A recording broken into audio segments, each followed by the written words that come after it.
What is going on, everybody? I go by the name of Curry, and I want to thank you guys for joining me here today on Sneaker Fetish. I'm sorry, fellas, the women won the lucky green round. Boy, did they win the lucky green round. Today, we are looking at a really dope women's exclusive Air Jordan 1 that recently dropped, and the history behind this shoe easily makes this sneaker one of the top sneakers of 2020, especially one of the top Air Jordan 1s, but honestly one of the top sneakers as far as history, storytelling, and execution. Without further ado, let's get into it.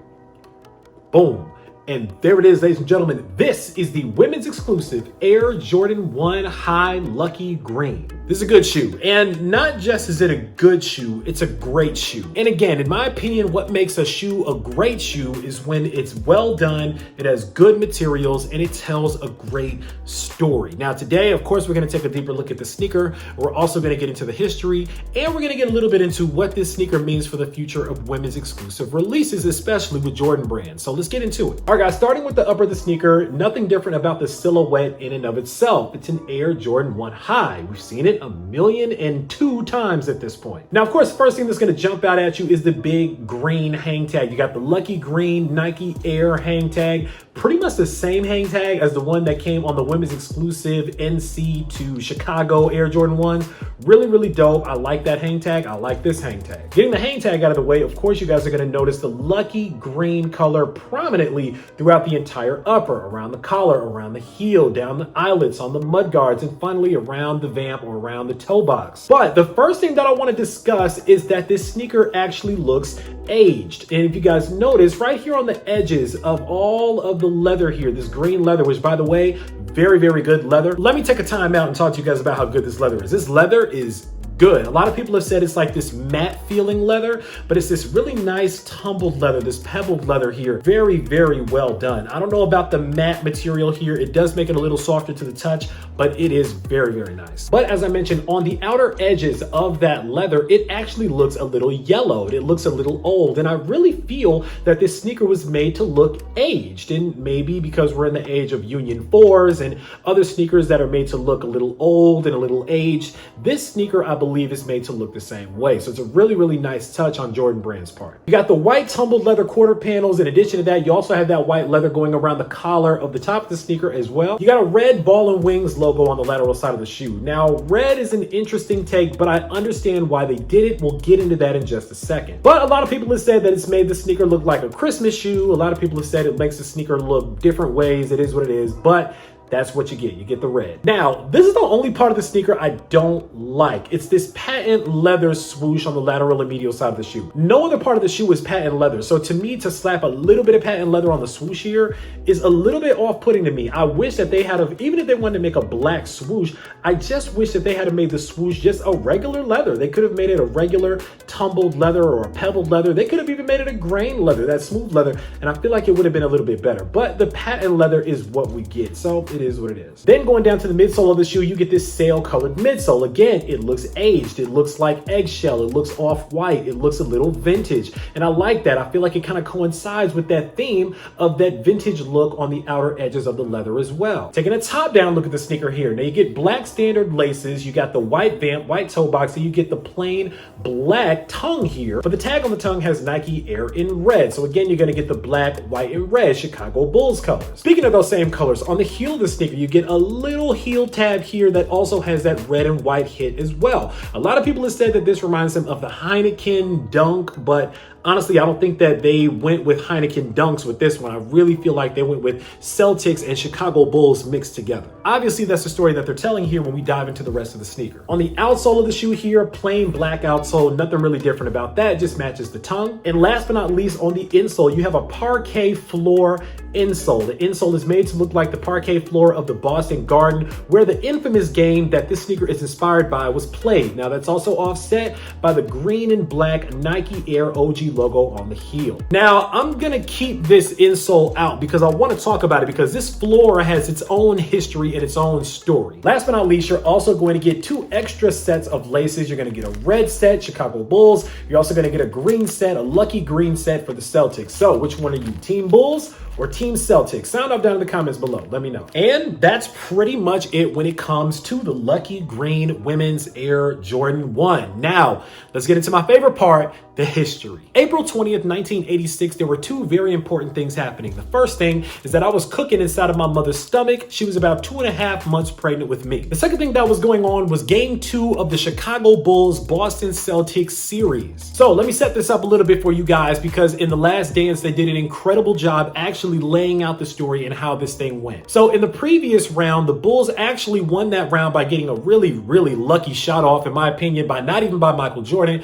but by a guy named Paxson. You guys have remembered that story from Last Dance if you saw the documentary. So because of that lucky shot, they advanced to the next round against the Celtics. Now, the Celtics at that time were a bomb team. I mean, they were bad. Those were some bad boys. Most of them were big. They were over 7 feet tall. You had Larry Bird. You had a lot of people. DJ was on that team. A lot of people were on that team. That team was pretty indestructible at the time. And wanting to be on a stage that big, naturally, Michael Jordan wanted to make an impact. You had to earn your respect in the NBA back then. Those guys were bigger. A lot of them were tougher. A lot of the basketball was a lot more physical, as we learned about the Detroit Pistons story and Dennis Rodman. And Michael Jordan loved that. He wanted to get on that big stage and prove himself to be a true superstar. And he failed. Well, he didn't really fail per se, but he just fell short in game 1. Now, at that point in time, Michael Jordan was still a one-man show when it came to the Chicago Bulls. And part of the problem, Michael Jordan's weakness, and it's common knowledge at this point, this is why a lot of people had that GOAT talk between him and LeBron,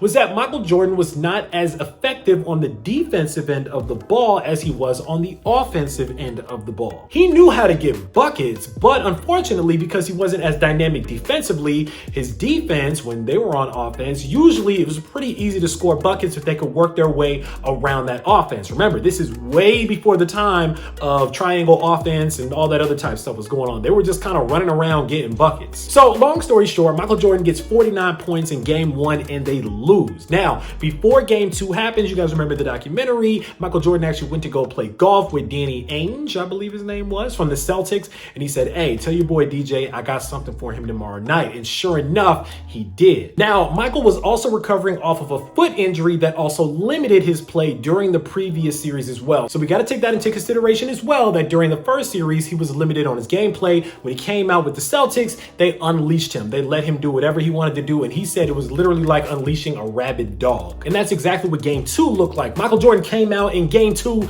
and hit 63 points. And by the way, that 63 points came on only 3 uncontested shots. The rest of his shots were completely contested. That's insane. Now, he also went on to get 6 assists, 5 rebounds, 3 steals, and 2 blocks. So it's a pretty decent stat line for the rest of his stats, but really where he exploded obviously was the buckets he was getting, the points he was getting. Now, unfortunately, they ended up losing that game as well. I want to say 135 to 131. Correct me if I'm wrong, but I believe that that's what the final score was out of that game. And then of course the Celtics closed it out in the third game. Michael Jordan only scored, I believe, 19 points. So by that time they were kind of dejected. Celtics went on and they went on to do what they did. But that series was over with Michael Jordan getting a lot of the respect from the Boston Celtics, so much so that Larry Bird had his infamous quote by saying that was God disguised as Michael Jordan that played in the Boston Garden that night. Now, despite his ridiculous athletic ability, one of the things that actually made Michael Jordan's performance that much more impressive, as everybody knows,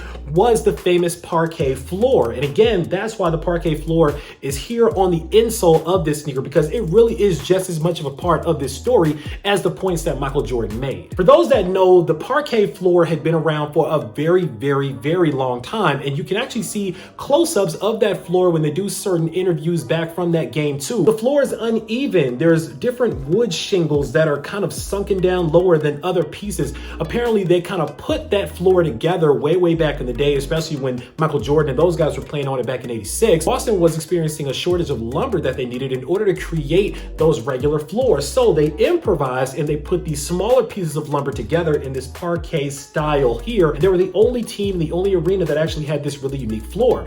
But the problem with that is that gave Boston a competitive advantage because the people in Boston actually knew the way the basketball bounced off of certain pieces of the floor. So what Boston used to do is that if their opponent used to have the ball, they would kind of isolate them to those dead spots on the floor. So the ball would bounce a little bit funny, get them a steal, bounce a little bit funny so they couldn't get the shot off. But Boston knew that and other teams didn't really pick up on it, except Michael Jordan. Now, half the time that might have been because Michael Jordan was just in the air, so he really wasn't worried about the floor. But the other time, Michael Jordan did an incredible job of not letting that floor stop him from getting his shot off or getting directly to that hole. So this showed that Michael Jordan actually overcame two monsters that night. He overcame the parquet floor and he overcame the Celtics as a whole. Now, unfortunately, the team fell to the Celtics, but Michael Jordan did an incredible job of making his name known. And from then on out, things started to change for Mike Jordan. Let me tell you something. With a story like that, that sneaker has cop written all over it. And I'm so glad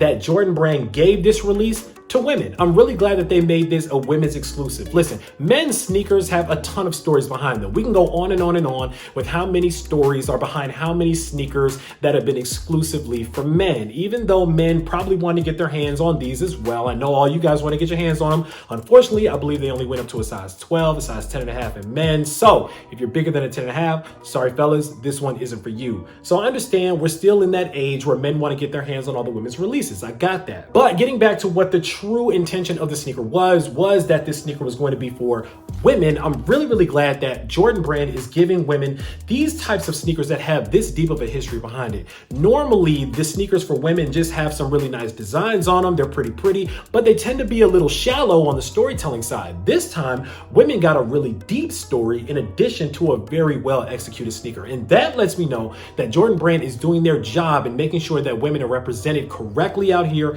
and that the product that's being launched exclusively for them is getting the right treatment. Now, all that said, am I a fan overall of the sneaker? The sneaker overall, it's pretty much there for me. I don't think that this is the nicest looking sneaker. I'm not a big green guy, and I'm definitely not a big red and green guy when it comes to my shoes. So unfortunately, it's a couple of points off for just the look of the shoe, but with the history of the shoe, to me, it offsets that, and it still makes this sneaker one of the best drops of 2020. Correct me if I'm wrong, debate me down in the comments below, tell me I'm crazy, but this one is getting put on the short list. It's going top 10, maybe not top 5, but it's definitely going top 10 for me. All right, guys, I guess that's pretty much all I have to say about these. It's a really well-made sneaker, really well done. Now it's time for you guys to sound off down in the comments and let me know what you guys think about the women's exclusive Lucky Green Air Jordan 1. Are you guys planning to cop these? Did you pick these up, or did you take the L on them? Are you looking for a pair, or are these a hard pass for you? Or are you one of the fellas that's gonna let the women have these? I don't think there's too many fellas out here that want to let the women have these. If you wanted these, pretty much you were going to do what you had to do to get your hands on them. But still, sound off down below. Let me know what you think. Of course, while you're down in the comments, make sure that you click on that subscribe button so we can welcome you into the Sneaker Fetish family to make sure you don't miss out on any more heat that comes through like these, because I guarantee you, I got a lot more heat on the way. As always, I want to thank you guys for joining me here today on Sneaker Fetish, taking a look at these with me, unboxing them with me for a couple of minutes. I go by the name of Kari. This is the women's exclusive Air Jordan 1 Lucky Green. And until next time, I'm out.